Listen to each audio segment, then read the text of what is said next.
Good afternoon.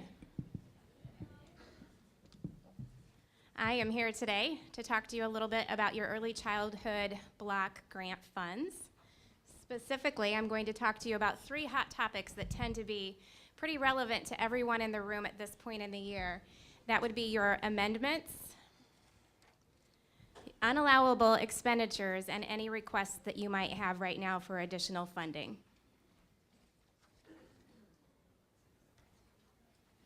So we're going to start with amendments. For our amendments, I'd like you to think of amendments as 2 different buckets. You can have either programmatic amendments or you can have budgetary amendments. But at this point in the year, you should be thinking about whether or not you need to make either one of these. So I've bulleted underneath each category some areas that if you're experiencing any changes in one of these areas, you would need to do either a programmatic or a budgetary amendment. So let's start with the programmatic amendments. If you have, I'm just going to shift this just a little bit. If you have experienced any type of change in your program, for example, if you've changed to a blended program from a traditional program, that would be a scope of change that would require you to do a programmatic change amendment. If you have increased or decreased the number of FTEs in your program, that would require you to do a programmatic amendment. Same thing if one of the names of the individuals that you had listed on your budget worksheet, if the name of a PFA teacher or a PFA para or one of the other PFA employees that you have, if there has been a name change, we would need you to do a programmatic amendment for that. If your site has changed, or if your daily schedule for your students has changed in some way, you would want to do a programmatic amendment.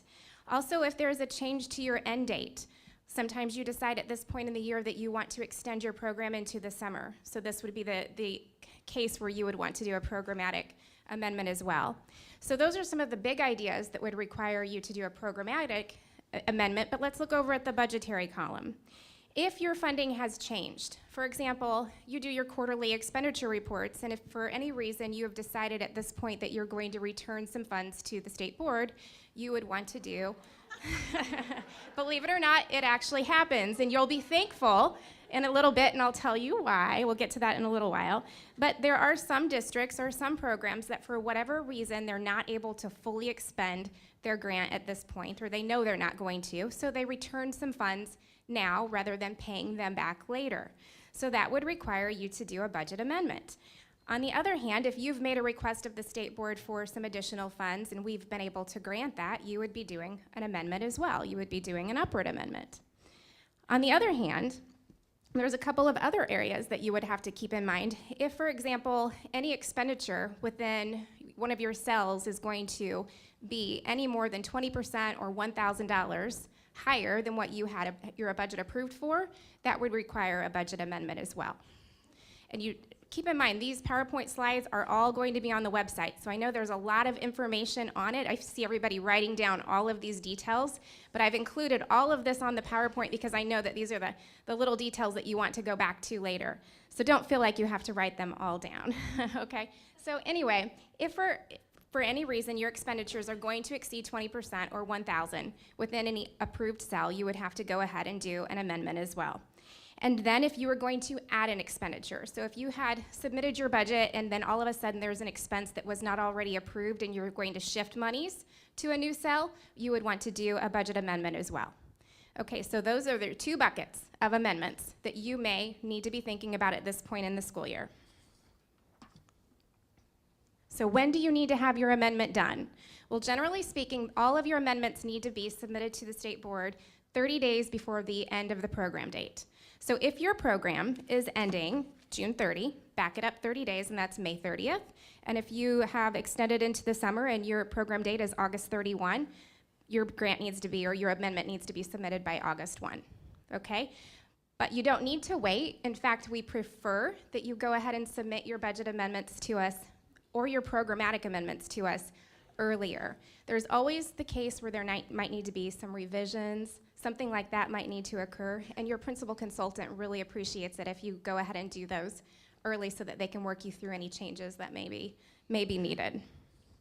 But again, just as long as we have it 30 days before the end of the program date, then it will be allowable. So, a lot of times, we have to look at our amendments, and there are some key reasons why amendments have to be returned or rejected or revised. So I've pulled out the top 5 reasons that we will go over today that tend to get most people in, it's where people tend to have the most difficulty. So let's look at number 1. Number 1 is pretty wordy, right? But this one is really all just about the math. So when you are putting your budget together, all of the little details that you have within your cell that you've itemized, make sure they add up so that the far right column equals the total within each cell. Does that make sense? We just tend to sometimes move a decimal point, something along those lines, and our math doesn't work out to be the same. And so we would have to return it to you for revisions if that were to occur. The second one is function 2300. 2300 is where you put your general administrative expenses, and as you know, there is a 5% cap on that. So if you are putting in more than 5%, we're going to be sending that back to you. Now there is that caveat that we do allow principal consultants, or your consultant is allowed to work with you if you're a very large pre-K program, you have multiple sites. If you have something special about your program that would require you to exceed that 5% cap, we do allow it up to 10%. However, what I would caution you is that if you've been approved for up to 10%, keep in mind that that final expenditure report that you submit at the end of the year, if it exceeds that 10% at all, it will be sent back to you and you will have to revise it and return those funds. So again, we can go up to 10%, however, that requires approval from your consultant, okay? Otherwise, we keep that at 5%, and that is a rule under the grant. Let's see here, number 3, you've requested something that's not allowable. It's just not an allowable expenditure. So we're going to set that one aside and come back to it in just a few minutes, and I will go over shortly some areas that tend to be submitted that are unallowable, okay? The next one, number 4, tends to be an area of confusion for a lot of people, and that's Object 400 and Object 500. So we're going to try to simplify it for you just a little bit. Object 400 can be consumable or non-consumable. It can be furniture if the piece of equipment or the piece of furniture costs less than $500 per unit. Okay, so your instructional materials are going to fall under 400, and any type of furniture, maybe a bean bag, maybe headphones, things like that that are not very expensive, but they're not consumable. That doesn't mean they go to 500. If they're less than $500 per unit, they still fall under Object 400. Whereas if it is a piece of furniture or an equipment and it costs more than $500 per unit, it goes under Object 500. So $500, Object 500, just kind of keep that in mind like that. And the last reason, believe it or not, that amendments might not get processed or approved is because you didn't save it. So a lot of times what will happen is you've not unlocked your budget to make that amendment, and you don't hit that save button before you submit it, so nothing ever comes to us. So make sure that you save each page before you hit submit. And if you notice that you don't see that little save button, it's a matter of unlocking your worksheet. So if you run into any trouble, just make sure you reach out to your consultant and we can walk you through that. Okay? So here, those are our top 5 reasons. So just keep those areas in mind and you should be fine. We do ask that you help us improve our efficiency. So we're receiving a lot of these, especially as we get closer to the end of the program periods. We start to get inundated with a lot of different amendments that are required. So the earlier you can send them to us, the better.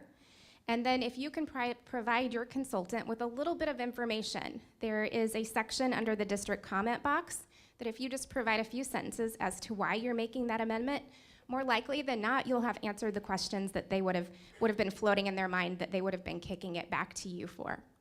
And then the last one that I want you to keep in mind is to always follow up with whoever your authorized official is. So whomever your district gatekeeper is, typically that's your superintendent, make sure that if you have sent in an amendment or a revision, that you follow up within a week or so, because it could be sitting there for you to provide more clarity or information, or it could have been approved and that's how you'll find that out, okay?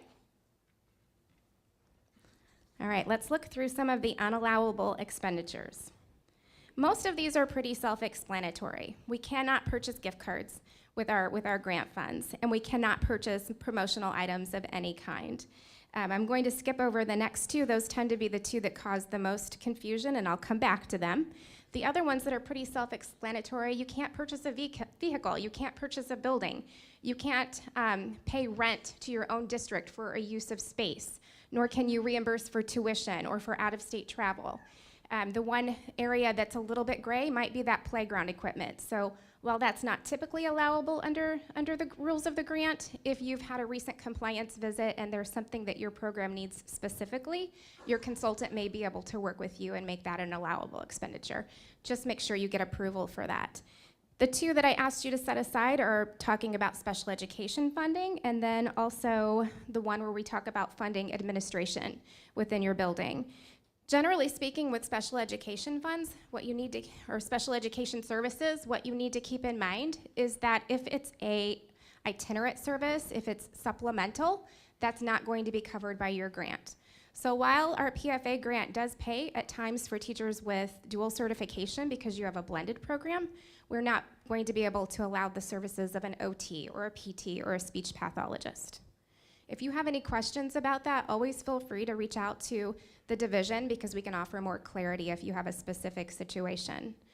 When it comes to paying for your principal or your assistant principal, the rule of thumb is that that's basically not going to be allowable. Your school would still be open if you took the early childhood program out of it, your elementary school. Now, on the other hand, if you offer a pre-K only setting and the doors were to close and you would no longer employ that individual, then that would be a time when that person's salary would be allowable. But for the majority of us, administration, principals, assistant principals, those would not be allowable under the grant.